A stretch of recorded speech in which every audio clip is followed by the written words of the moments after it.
Friends, welcome to Bhoomika kitchen. ನಿಮ್ಮ ಭೂಮಿಕಾ ಸುದರ್ಶನ್.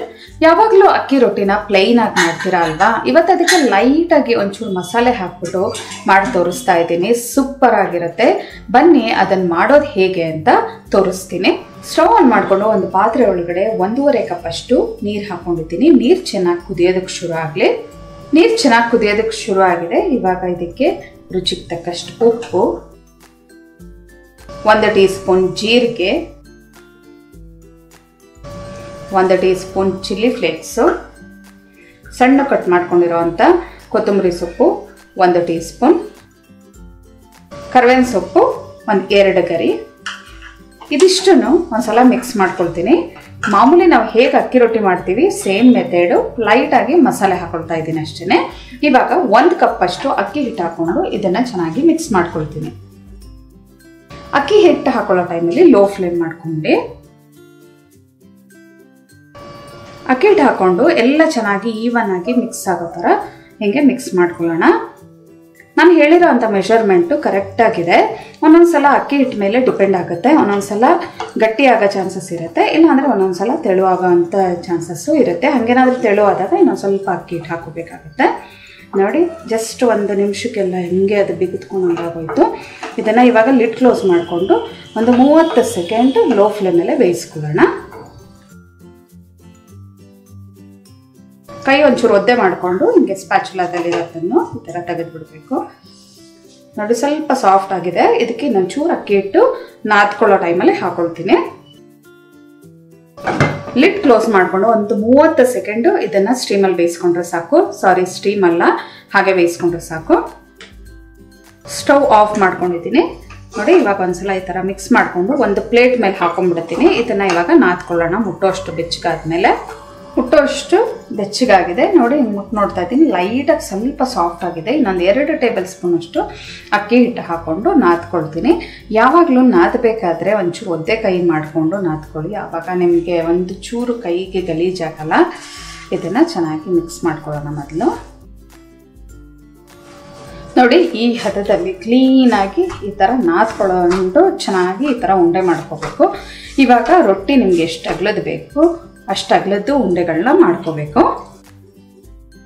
ನೋಡಿ, ನಾನೊಂದು ಚಿಕ್ಕ ಮೋಸಂಬಿ ಸೈಜ್ದು ಉಂಡೆಗಳನ್ನ ಮಾಡ್ಕೊಂಡು ಇಟ್ಕೊಳ್ತಾ ಇದ್ದೀನಿ. ಈ ರೊಟ್ಟಿನ ಏನು ನೀವು ಒಂದೊಂದನ್ನೇ ಹೊಸ್ತಿ ಬೇಯಿಸಬೇಕು ಆ ಥರ ಏನಿಲ್ಲ. ಕಂಪ್ಲೀಟ್ ಎಲ್ಲ ರೊಟ್ಟಿನೂ ಹೊಸ್ದುಬಿಟ್ಟು ಆಮೇಲೆ ಬೇಯಿಸೋಕ್ಕೆ ಶುರು ಮಾಡ್ಕೋಬೋದು. ಇದನ್ನು ಬೇಕಾದರೆ ನೀವು ಹೊಸ್ತಿಟ್ಕೊಂಡು ಫ್ರಿಜ್ಜಲ್ಲಿ ಕೂಡ ಸ್ಟೋರ್ ಮಾಡ್ಕೋಬೋದು, ಕ್ಲೀನಾಗಿ ರ್ಯಾಪ್ ಮಾಡಿ ಇಟ್ಕೊಂಡ್ರೆ.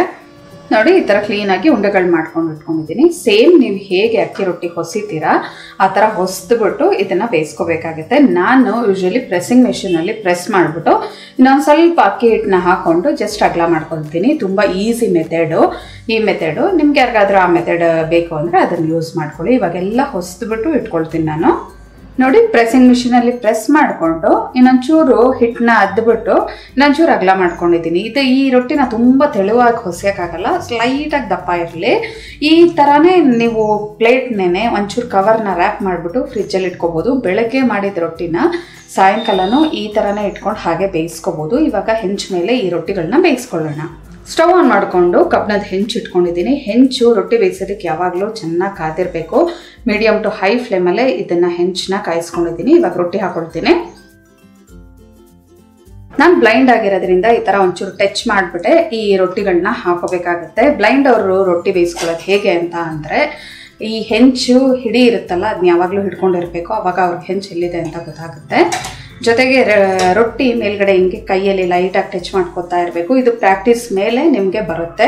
ಸಡನ್ನಾಗಿ ಟಚ್ ಮಾಡೋಕ್ಕೆ ಹೋದರೆ ಕೈ ಸುಟ್ಕೊಳ್ತೀರಾ. ಇದೊಂಚೂರು ಮೇಲ್ಗಡೆ ಬಬಲ್ಸ್ ಥರ ಬರ್ತಿದ್ದ ಹಾಗೆ ಹಾಕೊಳ್ಳೋಣ. ಮೇಲ್ಗಡೆ ಹಿಂಗೆ ಮುಟ್ಟು ನೋಡ್ತಿದ್ದ ಹಾಗೆ ಲೈಟಾಗಿ ಡ್ರೈ ಆಗಿದೆ ಅಂತ ಗೊತ್ತಾಗುತ್ತೆ. ಆವಾಗ ಈ ಸ್ಪ್ಯಾಚುಲಾ ಸಹಾಯದಿಂದ ಲೆಫ್ಟ್ ಹ್ಯಾಂಡಲ್ಲಿ ಒಂಚೂರು ರೊಟ್ಟಿನ ಹಿಂಗೆ ಇಟ್ಕೊಂಡು ಹಿಂಗೆ ಉಲ್ಟ ಮಾಡ್ಕೋಬೇಕು. ಸೆಂಟ್ರಲ್ ಇದೆಯಾ ಅಂತ ನೋಡ್ಕೋಬೇಕಾಗತ್ತೆ. ಎಷ್ಟೊಂದು ಜನ ನೀವು ರೊಟ್ಟಿಗೆ ನೀರು ಸವರೋದೇ ಇಲ್ಲ, ಹಾಗೆ ಬೇಯಿಸ್ಕೋತೀರಾ ಅಂತ ಇರ್ತಾರೆ. ನಾನು ಜಾಸ್ತಿ ಹಿಟ್ಟೇನೋ ಹಾಕೊಳ್ಳೋಕೆ ಹೋಗೋದಿಲ್ಲ. ಈ ಪ್ರೆಸ್ಸಿಂಗ್ ಮಿಷಿನಲ್ಲಿ ಪ್ರೆಸ್ ಮಾಡಿಕೊಂಡು ಬೇಯಿಸ್ಕೊಳ್ಳೋದ್ರಿಂದ ಅಷ್ಟು ಹಿಟ್ಟು ಇದಕ್ಕೆ ಆಗಿರೋದಿಲ್ಲ. ಅದಕ್ಕೋಸ್ಕರ ಜಸ್ಟ್ ಹಾಗೇ ಬೇಯಿಸ್ಕೋತಾ ಇರ್ತೀನಿ. ಹೆಂಚು ಮಾತ್ರ ಬಟ್ಟೆಯಲ್ಲಿ ಪ್ರತಿ ಸಲನೂ ಕ್ಲೀನ್ ಮಾಡಿಕೊಂಡು ಮತ್ತೊಂದು ರೊಟ್ಟಿನ ಬೇಯಿಸ್ಕೊಳ್ತೀನಿ. ನೋಡಿ, ಹಿಂಗೆ ಇನ್ನೊಂದೆರಡು ಸಲ ತಿರ್ವಾಕೊಂಡು ಬೇಯಿಸ್ಕೊಂಡ್ರೆ ರೊಟ್ಟಿ ಚೆನ್ನಾಗಿ ಬೆಂದಿರುತ್ತೆ. ಹಿಂಗೆ ಲೆಫ್ಟ್ ಹ್ಯಾಂಡಲ್ಲಿ ಈ ಥರ ಟಚ್ ಮಾಡಬೇಕಾದ್ರೆ ಅಷ್ಟೊಂದೇನು ಬಿಸಿ ಇರಲ್ಲ.